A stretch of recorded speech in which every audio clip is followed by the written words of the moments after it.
आप सभी को नमस्कार।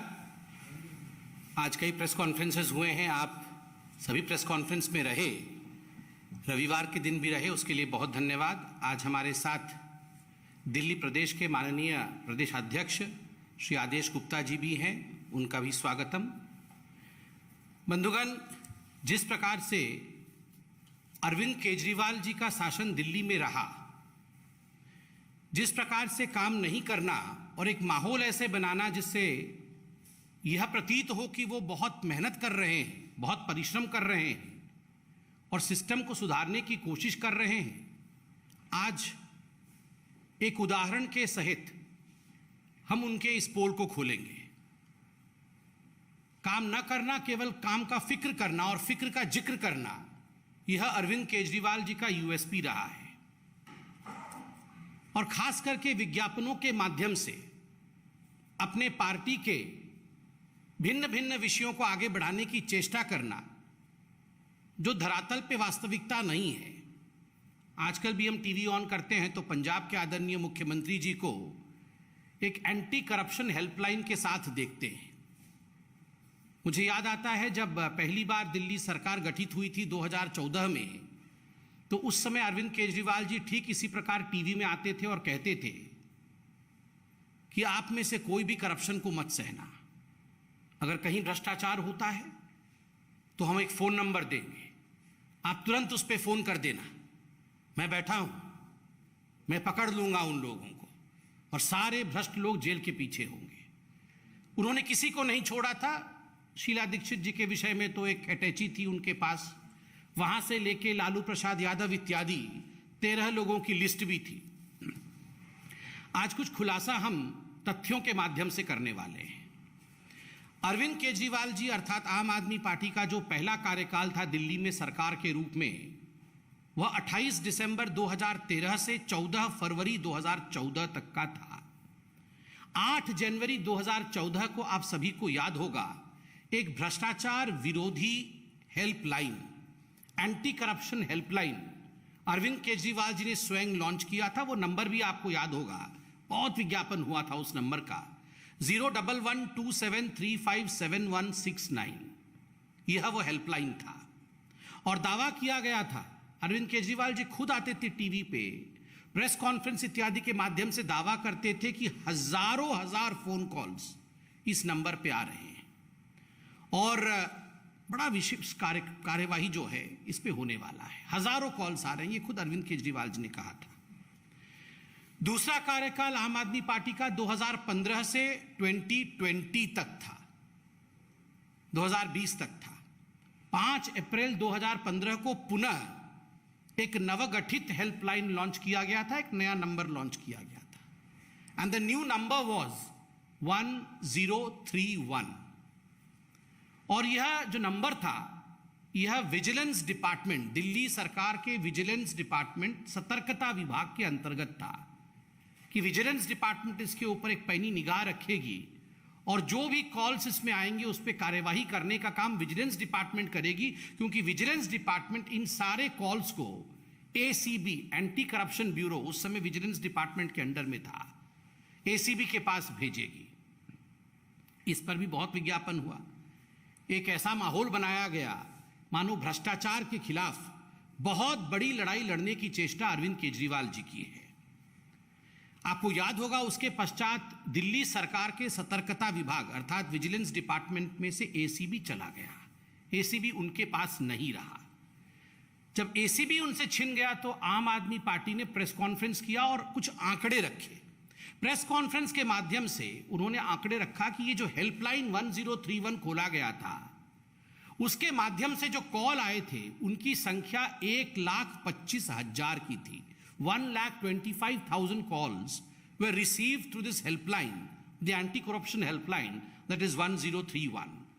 And mostly these anti-corruption calls, ये जो भ्रष्टाचार के विरोध जो कॉल्स थे, ये कॉल्स कुछ विभागों की थी जिसमें एमसीडी, पुलिस, परिवहन विभाग और दिल्ली जल बोर्ड सम्मिलित थे कि इन 4-5 विभागों का बहुत कॉल्स आया है। 1,25,000 कॉल्स आई है और आम आदमी पार्टी ने प्रेस कॉन्फ्रेंस करके कहा था उस समय कि इसके आधार पर लगभग 152 अधिकारियों को निलंबित अर्थात सस्पेंड किया गया है और 35 अधिकारियों को गिरफ्तार किया गया है।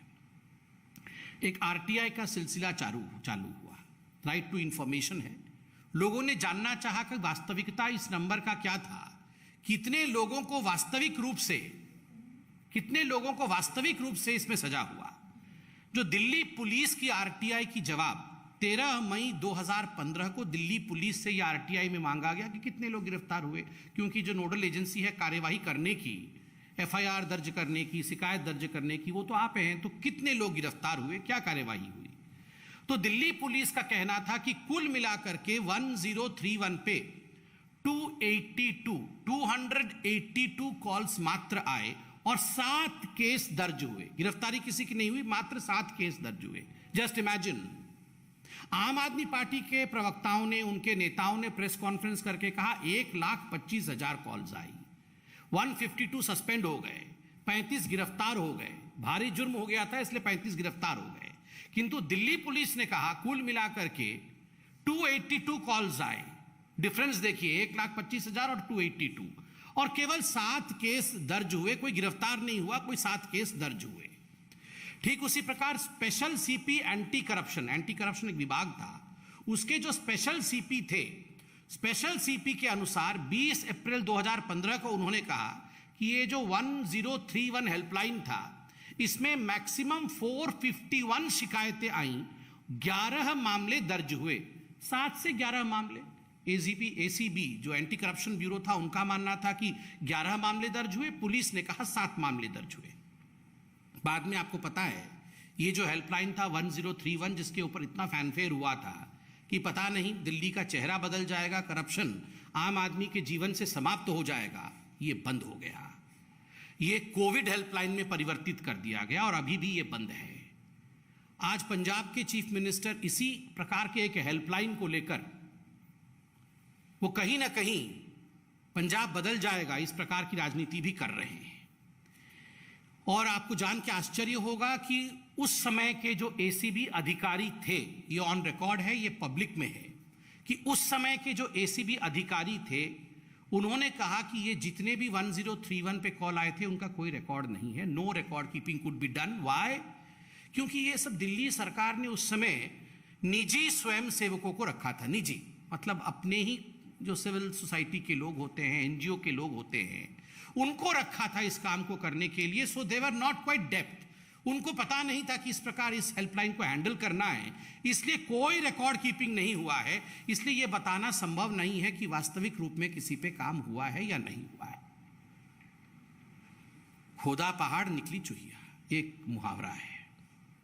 आप सोच के देखिए, इतना कुछ कहा गया था। अरविंद केजरीवाल जी किस तरह हाथ ऐसे ऐसे करके प्रेस कॉन्फ्रेंस करते थे रोज कि हम भ्रष्टाचार समाप्त कर देंगे, आप बिल्कुल डरिएगा मत, मैं बिल्कुल हूं ना, मैं, आप फोन करिए, मैं बैठा हूं, सारा भ्रष्टाचार समाप्त हो जाएगा, क्योंकि ये हेल्पलाइन ही सब कुछ है। कुछ नहीं हुआ, किसी के खिलाफ केस नहीं हुआ है, कोई जेल नहीं गया है, इतने वर्ष बीत गए। ये जो इनकी रणनीति है, कुछ नहीं करना, केवल जिक्र करना और जिक्र का फिक्र करना, आज उसी विषय में ये प्रेस कॉन्फ्रेंस है। और बाकी बहुत सारे विषयों को लेकर अभी आदेश गुप्ता जी, हमारे दिल्ली प्रदेश अध्यक्ष, आपके सामने रूबरू होंगे। माननीय आदेश जी। धन्यवाद माननीय संबित पात्रा जी। अभी सभी पत्रकार मित्रों को मेरा नमस्कार। अभी बड़े विस्तार से दिल्ली में अरविंद केजरीवाल की भ्रष्टाचार विरोधी हेल्पलाइन के बारे में उनका पोल खोलने का काम संबित जी ने किया है, और दिल्ली के मामले के अंदर भी मैं कुछ बातें आपके सामने साझा करना चाहता हूं। दिल्ली के मुख्यमंत्री जी जिस समय पंजाब के अंदर उनकी सरकार बनी, तो उन्होंने ट्वीट किया कि हमने 11 दिन के अंदर दिल्ली के अंदर एक परिवर्तन किया, एक पंजाब के अंदर कट्टर ईमानदार सरकार आ गई है। और ऐसी कट्टर ईमानदार सरकार को चलाने वाले जो कट्टर ईमानदार मुख्यमंत्री केजरीवाल हैं, उनके बड़े ही कट्टर दोस्त और मित्र और उनके सखा रहे ऐसे दिल्ली में उनके ही मंत्रिमंडल के मंत्री सत्येंद्र जैन जी की एक कारनामा सामने आया और वो कारनामा उनकी लगभग 5 करोड़ की संपत्ति जो कि फर्जी कंपनियों के नाम पर हवाला कारोबारियों से लेन देन करके उन्होंने जमीन खरीदी थी, उसको जब्त किया गया। और यह कार्रवाई बहुत नई नहीं है, पिछले 5-6 सालों से उन पर यह कार्रवाई चल रही, उस पर जांच चल रही। और उस जांच के दौरान यह पाया गया कि किस तरह से सरकार का जो वो उपयोग कहते हैं उसको दुरुपयोग कर रहे थे, अपने पद का दुरुपयोग कर रहे थे। किस तरह से दिल्ली के कट्टर ईमानदार मुख्यमंत्री के कट्टर दोस्त और चहेते सत्येंद्र जैन के हवाला कारोबारियों से जो लेन देन था उसमें 16.38 करोड़ रुपया हवाला कारोबारियों से लेन देन किया। और खुद हवाला कारोबारियों ने इस जांच के दौरान बताया, जीवेंद्र मिश्रा, अभिषेक चोखानी, राजेंद्र बंसल। और ये बात यही नहीं रुकी, उसके बाद उन्होंने मंत्री पद रहते हुए 3 कंपनियां जो शेल कंपनी है जिसमें हवाला का पैसा वो लेते थे, Indo Metal Impex Private Limited, Akinchan Developers Private Limited, Prayas Info Solutions Private Limited, ये वो कंपनियां हैं जिनको चलाने का काम सत्येंद्र जैन और उनके परिवार के लोग करते हैं। शेल कंपनी है, इसमें जितना उनका नंबर 2 का पैसा हवाला के थ्रू वो लेते थे और इससे करते क्या थे, ये बात भी बहुत जानकारी आपको दे रहा हूं। वो दिल्ली में इससे जमीनें खरीदते थे, क्योंकि सैया भय कोतवाल तो हमें डर काएगा। खुद मुख्यमंत्री उनके दोस्त है, मुख्यमंत्री जी पूरा शेल्टर दिए है और उनको मंत्रालय भी वो दे रखे, यूडी मिनिस्टर हैं, पीडब्ल्यूडी मिनिस्टर हैं। क्योंकि सड़क कहां से निकलेगी, कहां की जमीन कब महंगी होगी, ये सब अगर किसी को पता है तो वो दिल्ली में सत्येंद्र जैन को पता है। इसलिए उन्होंने किया क्या, इन तीनों कंपनियों के नाम पर दिल्ली के अंदर 123 बीघा जमीन खरीदी, 27.89 करोड़ में, और फिर 200 बीघा जमीन खरीदी। कहां खरीदी? कृषि भूमि खरीदी कराला में, औचंदी, निजामपुर, बुद्धनगर, उत्तर पश्चिम के तमाम इलाके, पल्ला, बख्ताबरपुर। और वो जहां जमीनें खरीदते थे उससे पहले वो वहां सड़क नहीं बनी होती थी, क्योंकि इनके पास पीडब्ल्यूडी मिनिस्ट्री और यूडी मिनिस्ट्री है, इसलिए उनको पता था कि कहां जल बोर्ड की लाइन पड़नी है, कहां पर विकास होना है, और वहां वो सड़क बनाकर वो जमीन उससे भी ज्यादा महंगे दामों पर बेचने का काम ये दिल्ली सरकार के मंत्री कर रहे थे, जिसमें कार्रवाई हुई है, उनकी जमीन जब्त की गई है। ये मैंने एक खुलासा कट्टर ईमानदार मुख्यमंत्री के बारे में, कट्टर ईमानदार सरकार के बारे में कहा है, क्योंकि उनका काम नहीं है, इसीलिए वो कोई कार्रवाई नहीं करते हैं। जितनी भी जांच के बारे में संबित जी ने बताया है, दिल्ली जल बोर्ड के 60,000 करोड़ रुपया दिल्ली जल बोर्ड को इन्होंने दिया। आज अगर कोई एक सामान्य से सामान्य गृहिणी भी होती है तो 25, 30, 40 हजार रुपए घर का खर्चा होता है, उसका भी क्या आय और क्या व्यय है उसका भी ब्यौरा होता है। लेकिन 60,000 करोड़ रुपए का ब्यौरा दिल्ली में अरविंद केजरीवाल सरकार ने अभी तक नहीं दिया है। 7 सालों में 22 पत्र सीएजी ने इनको लिखे कि भाई आप हिसाब किताब बताइए कि कहां आपने ये खर्चा किया है, कहां पे आपने किसको जल बोर्ड में कहां खर्चा किया है, नहीं दिया है। और आखिरी पत्र में सीएजी ने साफ लिखा है, इसका मतलब आपने फोर्जरी की है, आपने फ्रॉड किया है, आपका इंटेंशन ठीक नहीं है। जहां तक भ्रष्टाचार की बात है, अपने किसी मंत्री को नहीं हटाया, ना जल बोर्ड के मंत्री को हटाया, ना वाइस चेयरमैन को हटाया। और यहां तक कि डीटीसी में जो बस की खरीदें की गई, जिसमें 1000 बसें 975 करोड़ की खरीदी हुई।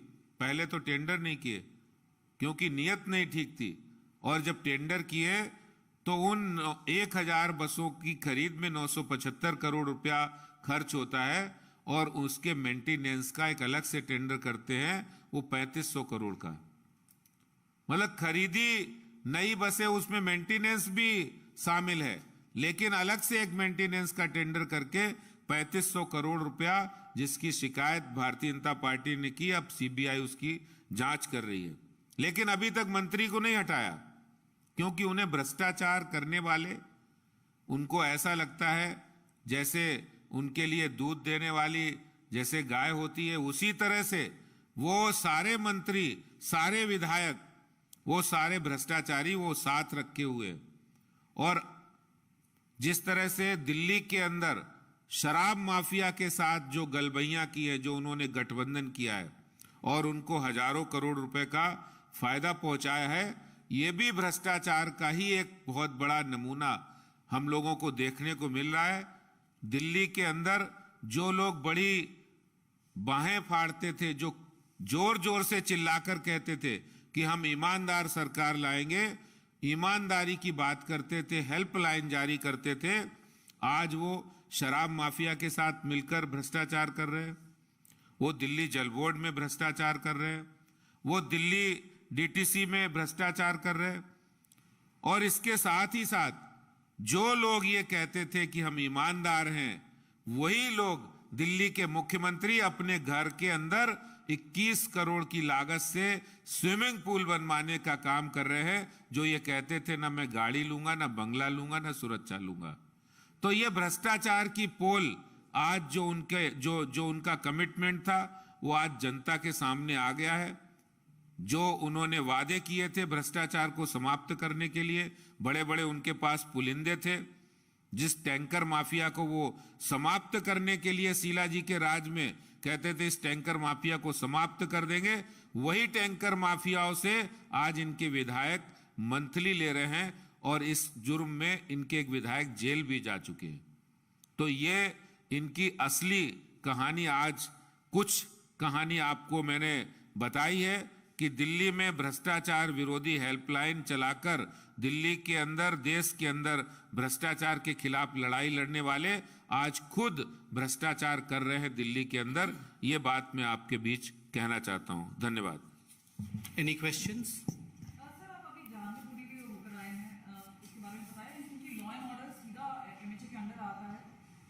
क्या दायित्व बनता है, आपको लगता है कोई लाक्सिटी थी दिल्ली पुलिस में, जिस तरह से हम देख रहे हैं करौली में और बाकी जगह वायलेंस हुआ, तो उससे तैयारी कर लेनी चाहिए थी दिल्ली पुलिस? माननीय अध्यक्ष जी, आदेश जी अभी जहांगीरपुरी जाने वाले हैं, तो जो आपने प्रश्न पूछा है, स्वाभाविक रूप से वो वहाँ एक बार निरीक्षण करने के बाद प्रश्नों के उत्तर जरूर रखेंगे। जहाँ तक जहांगीरपुरी का विषय है, अभी इन्वेस्टिगेशंस चल रहे हैं। मुझे लगता है हम सबको इन्वेस्टिगेशंस के नतीजों का इंतज़ार करना चाहिए, मगर साथ में ये भी हम कहना चाहेंगे कि कल जिस प्रकार सोनिया गांधी जी ने एक चिट्ठी लिखा था कई और विपक्ष के नेताओं के साथ मिलकर, जिसमें फारूक अब्दुल्ला भी थे, जिसमें कुछ लेफ्ट के नेता भी थे, यह चिंता का विषय है।